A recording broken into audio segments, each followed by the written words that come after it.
Obrigado, Glorita e equipe. Muito bem, queridos.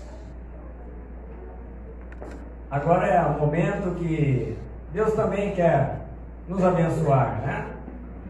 Nós ofertamos louvores a Deus e agora é o momento de Deus também falar conosco. Por isso eu quero que você fique muito tranquilo aí. Quero que você esteja aqui presente, porque essa é uma história, e Jesus contava histórias por meio de parábolas. Parábolas eram um gênero literário, como é o romance, ficção, polícia, né? Aquelas coisas de mistério. Jesus falava por meio de parábolas. E essa parábola de Jesus é uma parábola assim, que não é muito popular. Não é aquela parábola que vai falar de prosperidade material, né, de ficar rico, ser bem sucedido. Essa é uma parábola das mais difíceis, aliás, que Jesus proferiu. Uma das mais complexas, mais densas. Portanto, não é muito palatável, né? Não é muito fácil, porque ela vem nos sacudir, ela vem mexer conosco, ela vem nos alertar, porque nós vamos falar sobre as 3 dimensões da vida, da existência. As 3 dimensões da existência estão no meio dessa parábola, por isso ela é tão importante, mas muito pouco pregada em nosso meio, muito pouco pregada. Mas, como eu disse, precisamos ouvi-la. Precisamos ouvi-la. E um fato muito curioso, que ela está registrada somente no Evangelho de Lucas. Não está no Evangelho de João, de Marcos ou Mateus. Ela se encontra somente no Evangelho de Lucas. Então vamos ler juntos esse texto bíblico, essa parábola conhecida como a parábola do rico e de Lázaro, ou também conhecida como a parábola do rico e mendigo. Lucas 16, abra sua Bíblia aí, Lucas 16.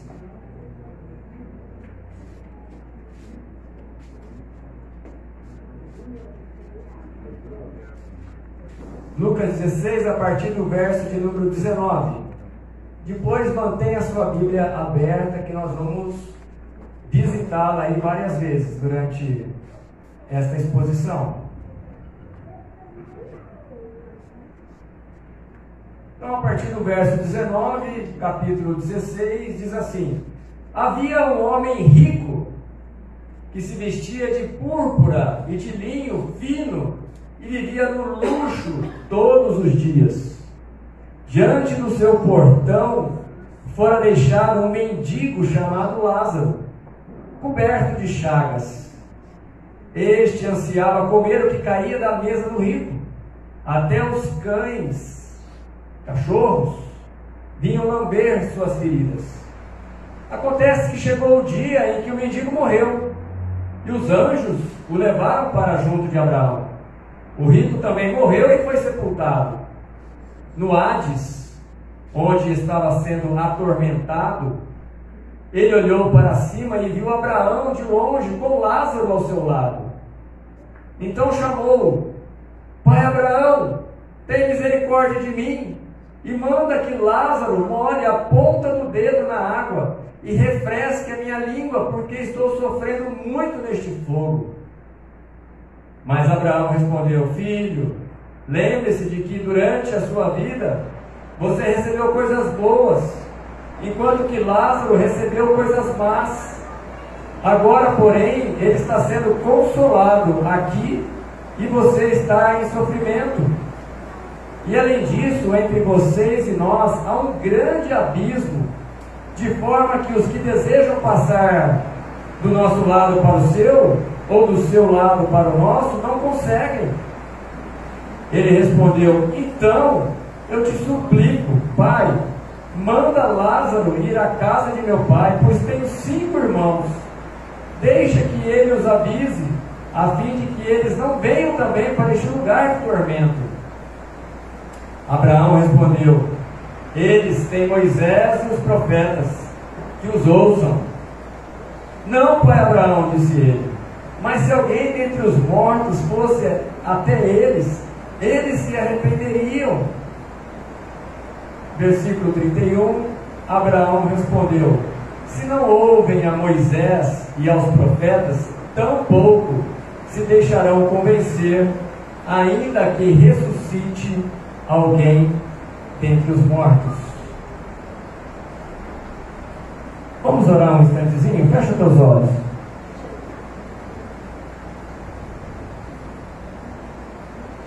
Deus, Espírito Santo, nós pedimos a tua direção, Senhor. Pedimos que o Senhor esteja tocando mentes, corações agora, para que fiquem aqui, atentos à palavra do Senhor. Nós queremos também, em nome de Jesus, repreender toda a ação de espíritos imundos contrários à tua palavra nesse local. Nós amarramos esses espíritos no mundo espiritual e expulsamos desse lugar, em nome e na autoridade de Jesus Cristo. E eu levo cativa todas as mentes aqui, em obediência ao Senhor Jesus Cristo. Tudo para a tua glória, Senhor, e para que o teu povo te adore de forma livre, sincera e verdadeira, em nome de Jesus. Amém. Amém, queridos. Que chuva, hein? Bom, eu falei que ia falar sobre as 3 dimensões da nossa vida. Primeiro, vamos falar então da vida, do hoje. Estamos vivos, não é? Então vamos falar sobre a nossa situação hoje, como nós estamos hoje. À luz desse texto aqui, nós temos 2 personagens, o rico e o Lázaro. O rico e o Lázaro. Nós vimos que esse homem rico, ele vivia de uma forma ostentando, sempre com roupas muito caras, bonitas, e dava festas, né? Vivia regaladamente. Talvez a sua versão diga vivia regaladamente, quer dizer, vivia esbanjando as suas riquezas. Por outro lado, havia um homem muito pobre, chamado Lázaro. E esse homem muito pobre, diz o texto que ele vivia de esmolas. Aliás, ele vivia de migalhas que caíam da mesa do rico. O que quer dizer isso? Talvez após as refeições que tinha nessa casa, né? Uma casa muito cheia de comida por serem ricos. Quando sobravam as coisas, ia na palata do lixo, ele ia pegar a comida que sobrava, os restos. E o texto bíblico diz que ainda ele era doente, tinha feridas pelas pernas, e vinham os cachorros disputar a comida ali com ele, e também o texto diz que os cachorros até lambiam as chagas, as feridas das suas pernas. Então essa é a realidade da vida. Há pessoas muito ricas mesmo, há pessoas muito pobres, há pessoas classe média. Todos têm uma condição social. Todos estão vivendo dentro de uma condição socioeconômica, cultural e religiosa também. Jesus, por meio dessa parábola, aliás, quando ele falava uma parábola, ele sempre queria trazer um fato verdadeiro. Ele usava realidades ali das pessoas, né, dos israelitas, mas também queria dizer verdades. Não era ficção, eram verdades que ele queria passar. Lembre-se que não havia livros. Então, por meio de histórias, as pessoas gravavam mais os ensinamentos. Então, ali no meio dos judeus, eles criam que a pessoa que era rica eram pessoas que eram abençoadas por Deus. Quanto mais rico, mais a bênção de Deus era presente. E quanto mais pobre, mais Deus estava distante daquela pessoa. Era uma cultura da época, nada bíblico. Como nós temos aí culturas hoje, muitas culturas, muitas filosofias que chegam até nós também. Então Jesus queria desmistificar isso. Isso não é a palavra de Deus. E aí ele vem falando sobre toda essa história que nós acabamos de ler. Outro fato importante dessa parábola é que ela não tem a intenção de mostrar que riqueza leva as pessoas para o inferno. Não tem essa intenção. E a pobreza leva para o céu. Isso não está na vontade de Deus. Não é isso que ele quer dizer. Nós podemos observar que o próprio Jesus fala que quem estava lá no céu era Abraão. Não é isso? Você leu no seu texto, Abraão? Abraão foi um homem muito rico.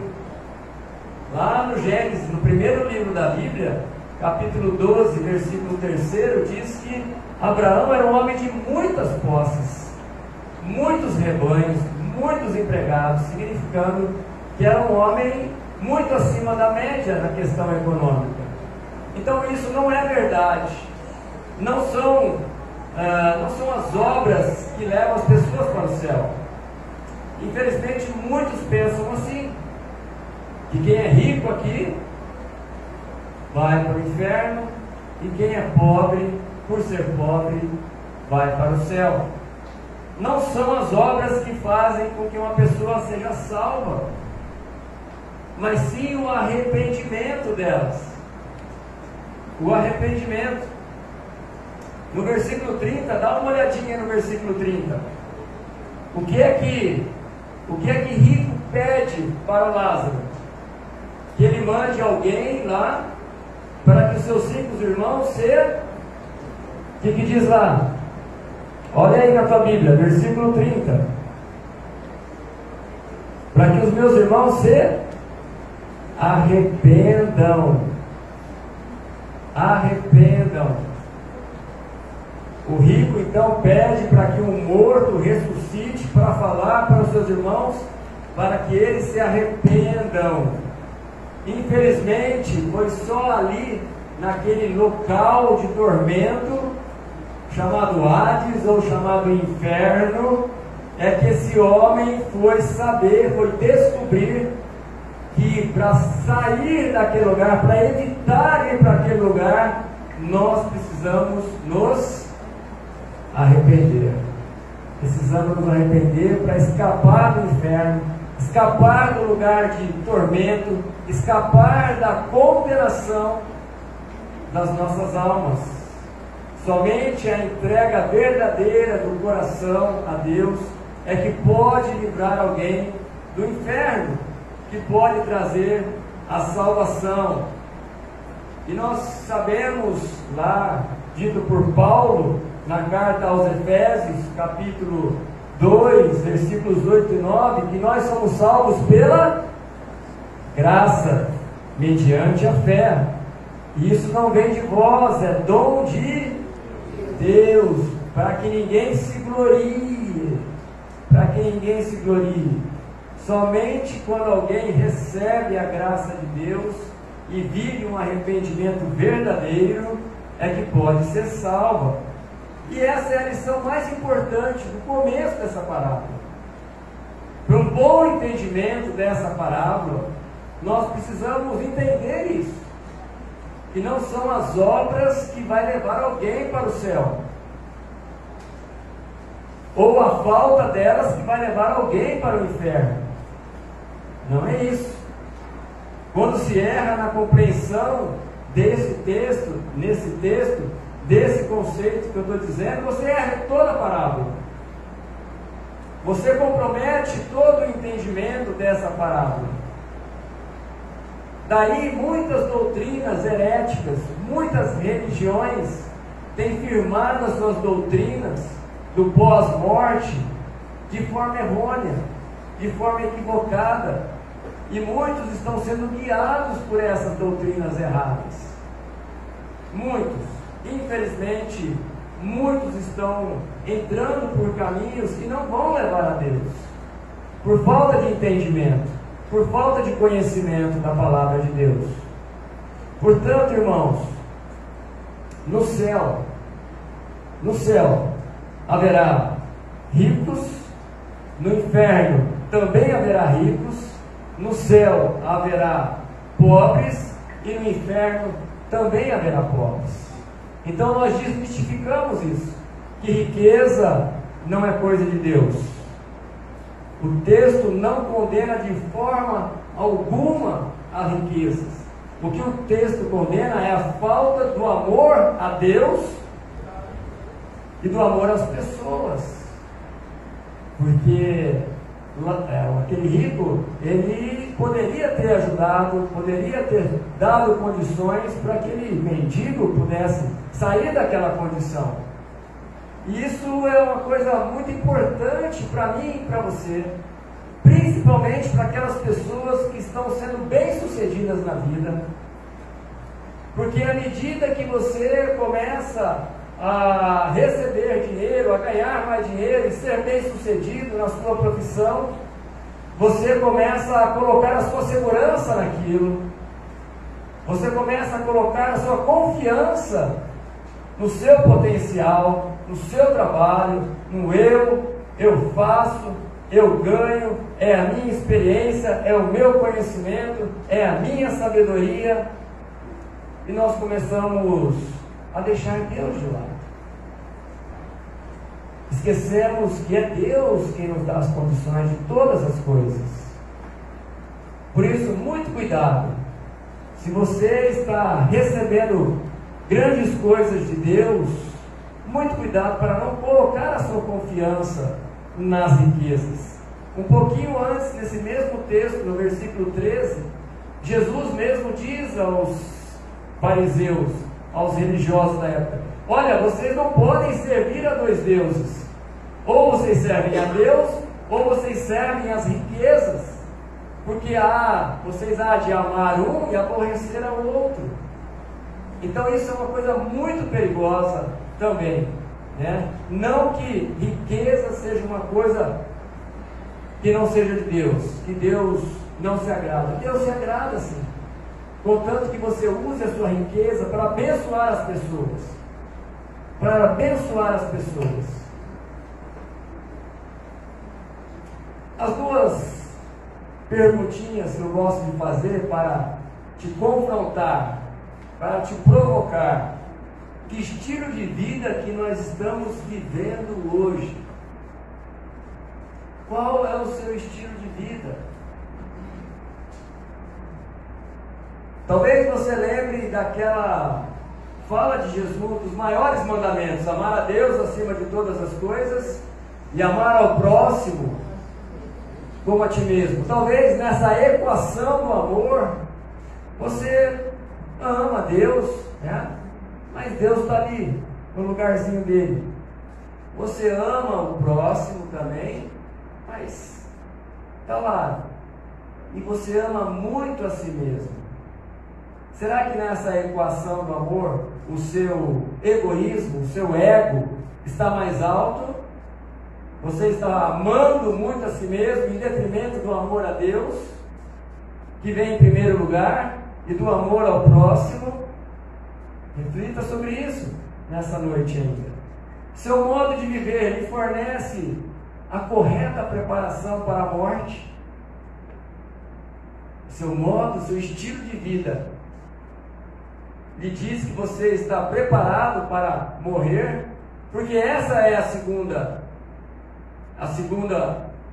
estilo, a segunda forma, a segunda dimensão da vida. Nós vivemos, nascemos, uns mais espertos casam, né? Outros ficam solteiros, perdem essa chance de ser felizes, né? Ao lado do cheiroso, da cheirosa. E é inevitável que a morte venha. Essa é a maior certeza. Essa é a certeza que nivela a todos. Não há classe social, não há nível cultural, seja você culto, seja você iletrado, seja você sábio, seja você simples, que não fala nem o português correto.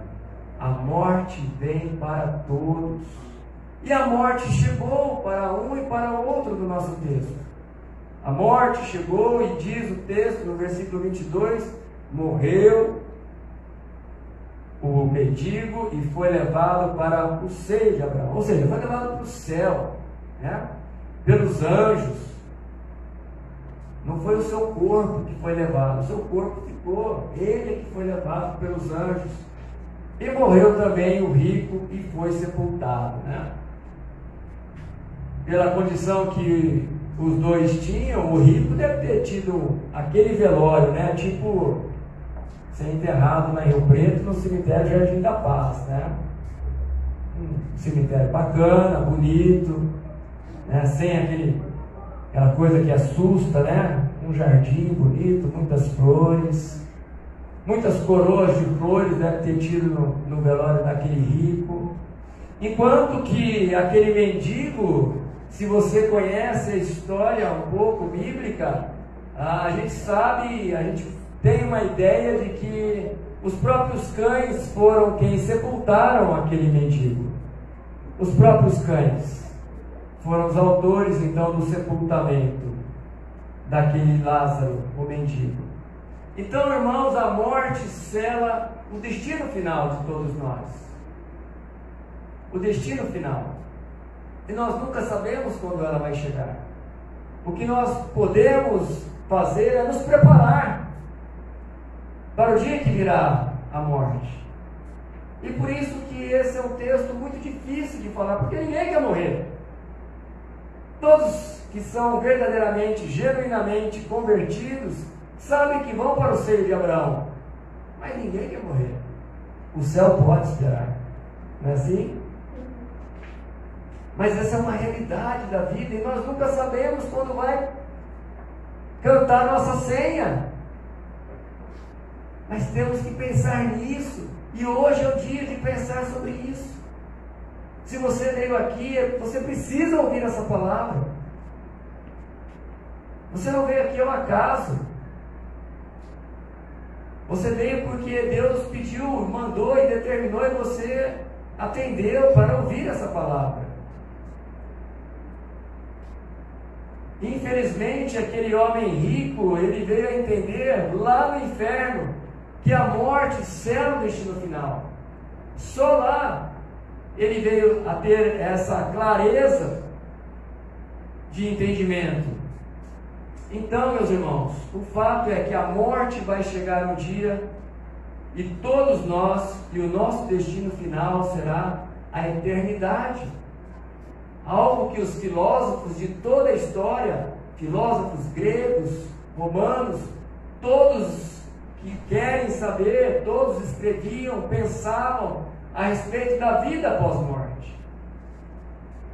É só ler Lucas 16, a partir do versículo 19. Está aqui um texto difícil, mas simples, objetivo, direto, sem rodeios, sem volteios, falando sobre a eternidade. E aqui eu quero me ater um pouquinho mais, falando sobre essa doutrina do inferno. Porque há dois lugares, pelo texto, há dois lugares somente para onde a gente vai após essa vida.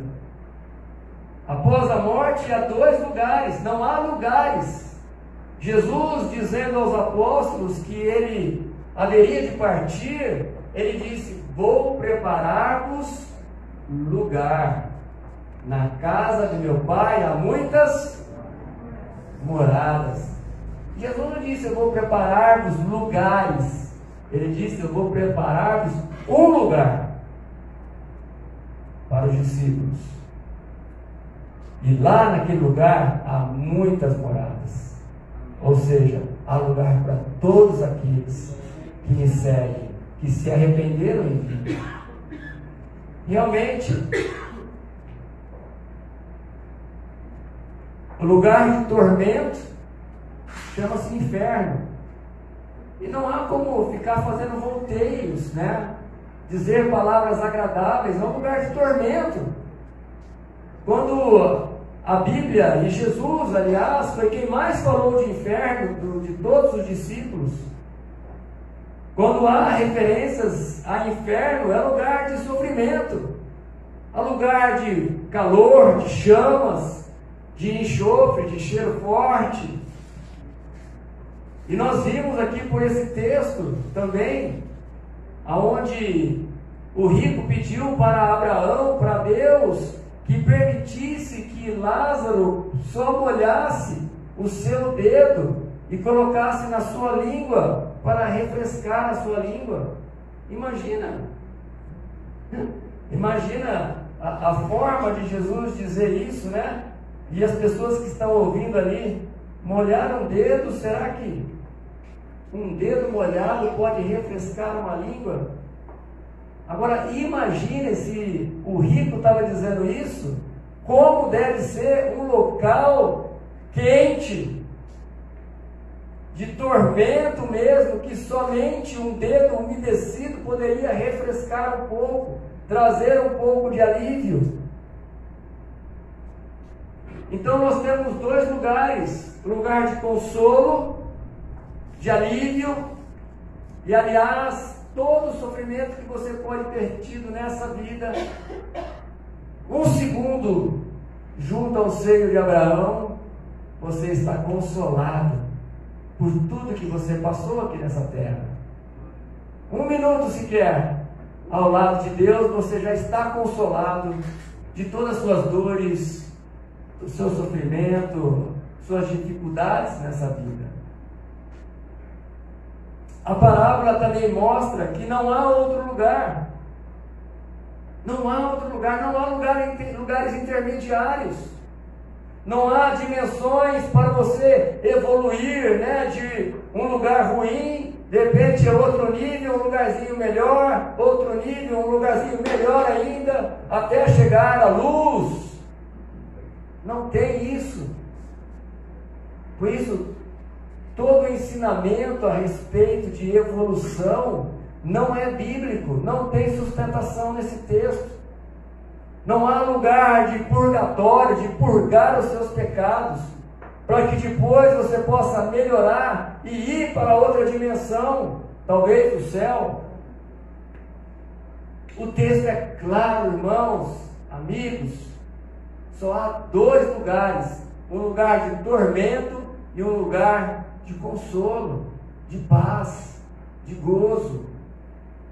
E outra coisa também, que esse texto é claro: não há segunda chance. Não existe uma segunda chance após a morte. Após a morte, tanto o rico quanto o mendigo passaram pelo juízo de Deus. A Bíblia nos dá a ideia de dois juízos. O primeiro é a morte. Lá em Eclesiastes, capítulo 12, versículo 7, diz que o corpo volta ao pó que o deu, e o espírito volta a Deus que o deu. Esse é o primeiro juízo. O segundo juízo será o juízo final, aquele em que todos os mortos e vivos, quando Jesus Cristo voltar, passarão publicamente pelo juízo final. E nesse dia todos serão separados. Os ímpios vão para esse lugar de tormento, e os do Senhor vão para o seio de Abraão, vão para as moradas do céu. Então não há segunda chance. Se não, vejamos, né, nesse diálogo entre o rico e Abraão, ele quis que Lázaro fosse lá tocar, mas não há como sair do inferno para o céu, ou sair do céu para o inferno. A parábola mostra que essa realidade, que o destino final, o céu ou o inferno, não pode ser mudado. Não pode. Pois as pessoas, né, ou as almas, não podem sair de um para o outro local. O que é que diz no versículo 26 aí? Olha aí na sua Bíblia, versículo 26. O que separa um lugar do outro lugar? Um grande abismo. Nenhum pode se mover e passar de um lugar para o outro. Por isso que não há como ter dimensões pós-morte. Aquele homem, aquele rico, de alguma forma extraordinária, ele queria que alguém ressuscitasse, ou talvez até um anjo fosse lá pregar e anunciar para os seus 5 irmãos, para que eles pudessem se arrepender e pudessem evitar aquele lugar de tormento. Mas nós sabemos, a igreja de Jesus sabe, que é somente pela pregação do Evangelho, como vocês estão aqui ouvindo e eu pregando o Evangelho para vocês, é somente pela pregação do Evangelho é que nós podemos evitar a condenação eterna, evitar o lugar de tormento.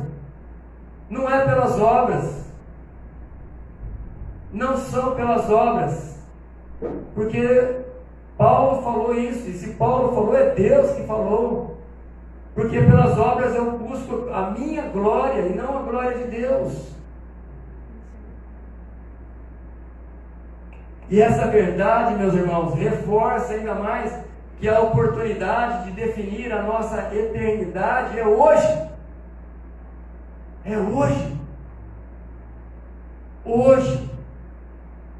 Se você não endurecer o seu coração, hoje você pode definir a sua eternidade. Não deixe para amanhã, porque nós não sabemos o que vai acontecer até amanhã. Não sabemos. Por isso, você hoje pode mudar o seu destino final. Onde você quer morar? No seio de Abraão? Ou no local de tormento? E é assim que é, porque Deus fez ser assim. É decreto de Deus, eu não posso mudar isso. Eu não posso falar palavras agradáveis para você. Eu não posso sentar numa mesa e dizer que aquela voz, aquela pessoa que está falando, vai consolar você, é seu filho, é seu pai, e dizer que estou num lugar muito bom, num lugar de paz. Porque não há esse tipo de comunicação também entre os mortos e os vivos. E sempre que há essa tentativa de comunicação entre mortos e vivos, alguém já falou que está no local de tormento? Alguém que você sabe que foi a um desses centros e você ouviu que a pessoa que está ali por trás está dizendo que está no local ruim? Nunca. Porque senão perde a pessoa, né? Essa é a diferença do Evangelho verdadeiro, que tem que falar as coisas, tem que botar os pingos nos is, porque isso pode depender da sua eternidade. E isso é muito caro. Nós seremos cobrados do sangue das pessoas que nós deixamos de falar a verdade para querer falar coisas agradáveis e desviar o foco da verdade, da realidade. E sabe, meu irmão, não dá para contornar isso, não dá para fazer o jeitinho brasileiro, não dá. Sinto muito. Na eternidade não dá para dar jeitinho. Nós vimos aqui o rico querendo dar um jeitinho. Não tem como dar jeitinho. Não tem como. E você sabe de uma coisa? Se não houvesse inferno, Deus seria injusto. Como assim, pastor? Verdade. Você acha que nessa vida há justiça? Você acha que toda justiça acontece nessa vida? Não acontece. Seria muito injusto que essas pessoas que são injustas aqui, que procuram fazer maldade, que exploram pessoas, seria justo essa pessoa ir para o seio de Abraão e para o céu? Aqui elas escapam da justiça dos homens, porque a justiça dos homens é falha, mas a justiça de Deus não falha, e ela virá. E não quer dizer que virá nesta vida. Por isso, Davi falava, né? Olha os ímpios, como eles prosperam. Você já viu alguns políticos de Brasília, como prosperam, como regalam, né? Nos seus jantares aí, abrindo vinhos aí de 30, 40, 50 mil reais. Usando relógios de 80 mil reais. Você acha que tem justiça aqui? A justiça vai acontecer um dia. E vai vir para parte de Deus. Por isso eu quero partir aqui para duas aplicações muito importantes. Até agora nós ficamos no campo, talvez, do conhecimento, das lições. Agora eu quero partir para uma aplicação desse texto na sua vida. Por isso, presta atenção em mim. Presta atenção. Primeira aplicação: a palavra de Deus deve ser praticada enquanto há tempo. Vamos repetir comigo? A palavra de Deus deve ser praticada enquanto há tempo. Para ensaio tá bom, mais ou menos, né? Vamos melhorar isso? A palavra de Deus, deve ser praticada, enquanto há tempo. Muito bom, gente. O rico estava terrivelmente assolado por aquela situação de condenação, e ele quer que os seus irmãos não passem por aquilo. Por isso ele suplica a Abraão que envie alguma pessoa morta, ressuscite alguma pessoa morta e vá lá falar para os seus irmãos, para que eles não venham para esse lugar. Esse era o conceito que ele tinha, de que algum morto pudesse ressuscitar.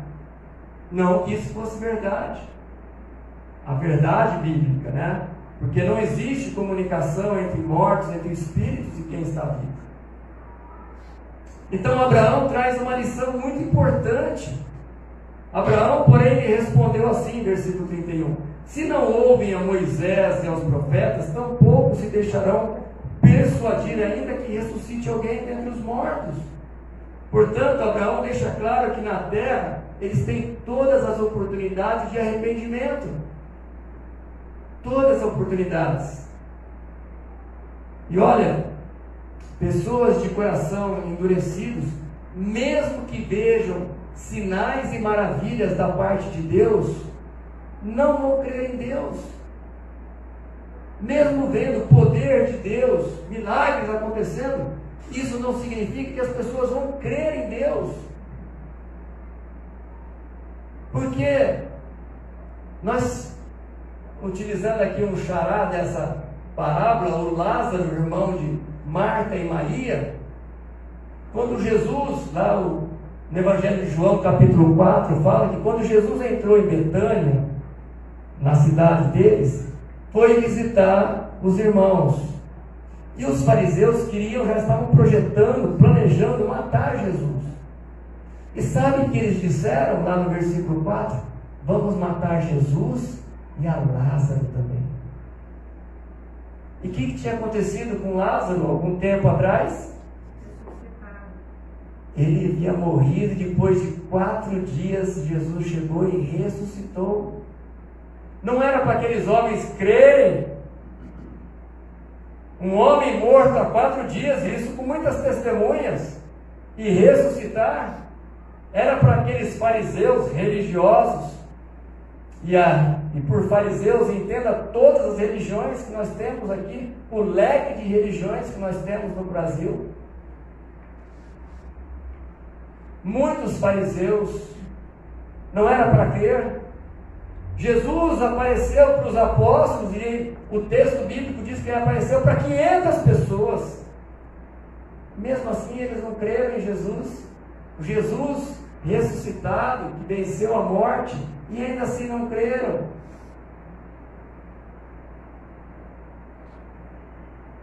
Que eles ouçam Moisés e os profetas, porque Moisés e os profetas representam a mensagem de Deus, aquilo que Deus comunica ao mundo através da sua palavra.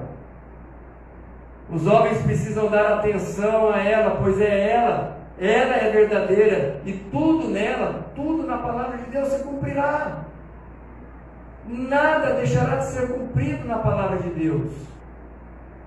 Rejeitar essa mensagem é rejeitar a vida eterna junto com Deus.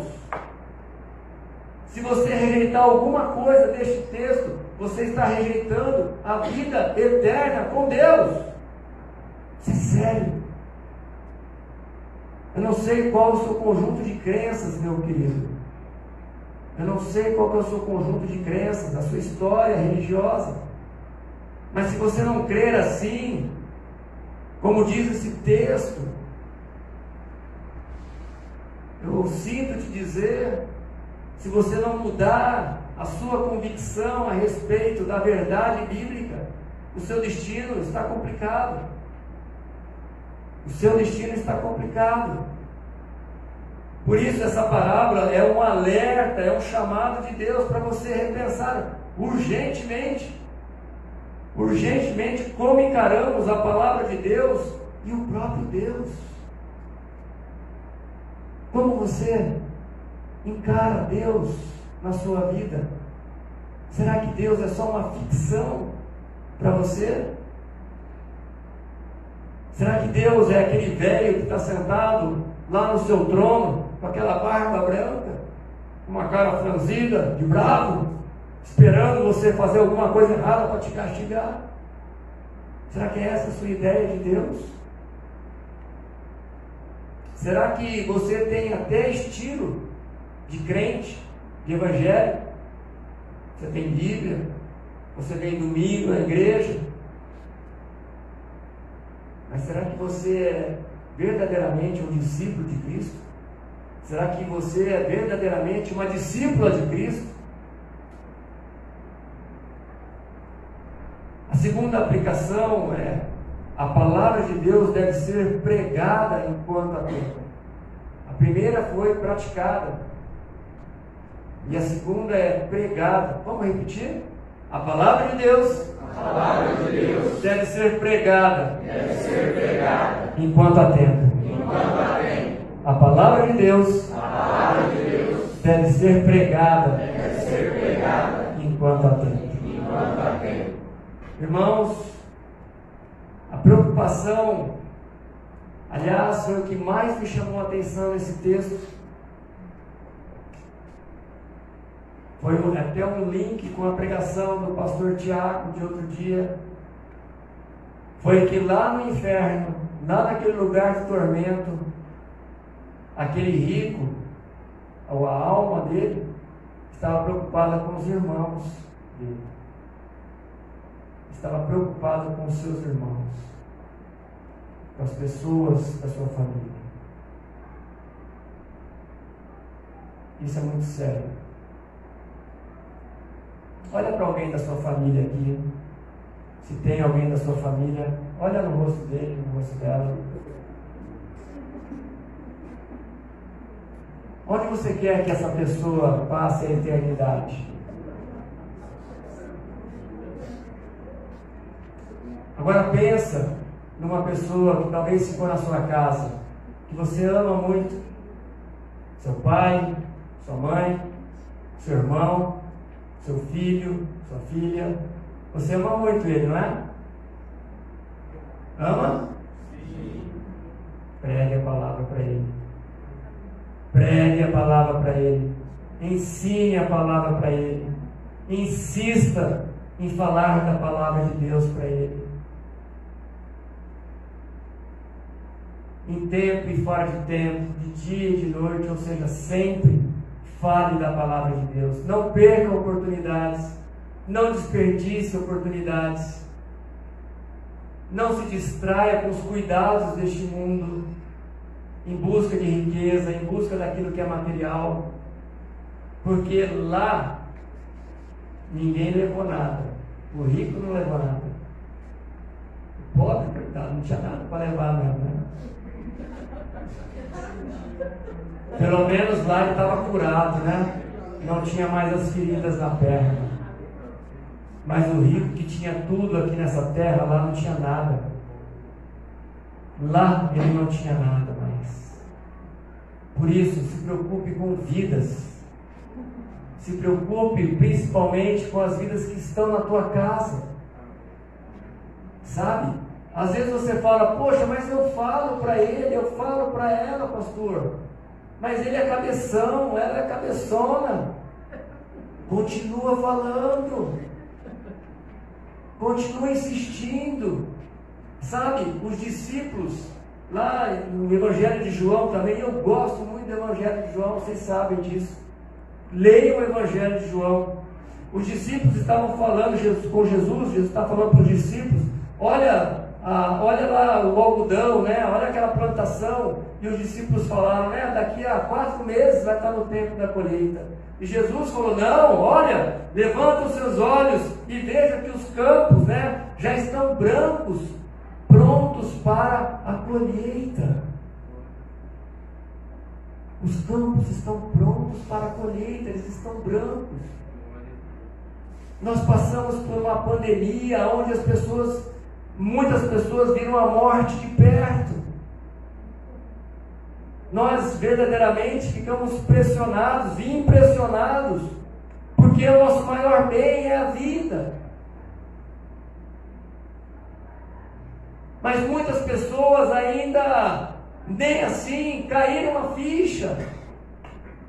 Mas você não pode desanimar. Você que está aqui nessa noite, você está sendo mais que convidado, você está sendo convocado para pregar a palavra para as pessoas que você ama, para que elas venham a se arrepender do seu estilo de vida. Você praticando, para que ela veja em você as verdadeiras mudanças, e você não só demonstrando, mas você falando também das coisas de Deus, porque é assim que a fé vem. A palavra de Deus, Paulo falando na sua carta aos Romanos, capítulo 10, a partir do versículo 13, diz assim: pois todo aquele que invocar o nome do Senhor será salvo. Todo aquele que invocar o nome do Senhor será salvo. Mas como poderão invocá-lo se não crerem nele? E como crerão nele se jamais tiveram ouvido a seu respeito? E como ouvirão a seu respeito se ninguém lhes falar? Portanto, a fé vem pelo ouvir, e isto é, ouvir da palavra de Cristo. A fé não vem no ver os milagres, a fé vem pelo ouvir. Isso é decreto de Deus, está escrito na palavra de Deus. Por isso, a Bíblia precisa ser proclamada, pregada. E nós precisamos demonstrar isso através da nossa prática, das nossas atitudes, do nosso caráter, do nosso testemunho, que isso é verdade. Porque senão eu vou falar para a pessoa de Cristo, mas a pessoa olha para mim que Cristo é o seu. Faz tudo errado. Mau exemplo, mau testemunho no trabalho, em casa. Que Cristo é esse que você está pregando para mim? Vai se converter primeiro? Duro, hein? Então que eu e você saiamos daqui nessa noite com essas duas aplicações: viver a palavra de Deus e pregar a palavra de Deus, para que a gente chegue no céu e não tenha que ouvir nossos parentes pedirem por socorro por nós. Porque essa é uma realidade que Jesus falou, e alguns estudiosos creem que há uma possibilidade, sim, de haver uma identificação, né, dos mortos, entre os mortos. Já pensou um ente querido seu pedindo para você refrescar a sua língua com apenas o toque do seu dedo? Isso não é desejado. Por isso, é hoje que nós precisamos pregar a palavra de Deus. Pregue a palavra de Deus para os seus entes queridos, para a sua família. Pregue, porque só pela palavra de Deus é que eles vão se libertar, que eles vão poder se arrepender dos seus pecados. Amém, queridos? Amém. Feche seus olhos. Senhor Deus, se nessa noite há alguém aqui, Senhor, que ainda não entregou a sua vida 100% ao Senhor, se alguém aqui não se rendeu, não se dobrou 100% ao Senhor, eu te peço, Espírito Santo, toca nesse coração, nesta noite, para que a partir desta noite, o seu destino final esteja selado, que seja ao lado do Senhor, para toda a eternidade. Lugar de bênção, lugar de prazer, lugar de consolo, lugar de gozo, lugar de alegria, lugar onde nós poderemos adorar o Senhor e ver o Senhor como o Senhor pode nos ver hoje. Senhor, que isso seja uma realidade a partir desta noite. Em muitas vidas aqui, vida que está me acompanhando agora pela rede social, seja uma realidade nesta vida, Senhor. Uma verdadeira transformação nesta noite. Que hoje, como diz a tua palavra, seja dia de festa nos céus, porque um pecador está se arrependendo. Faz isso, Senhor. Somente o Senhor pode entrar nos corações. Após a palavra pregada, a palavra exposta, o Senhor pode tocar nos corações e fazer com que essa palavra permaneça ali e dê fruto no seu devido tempo. Faz isso, Senhor. Faz isso, Senhor. Nós te pedimos em nome de Jesus. Amém. Amém.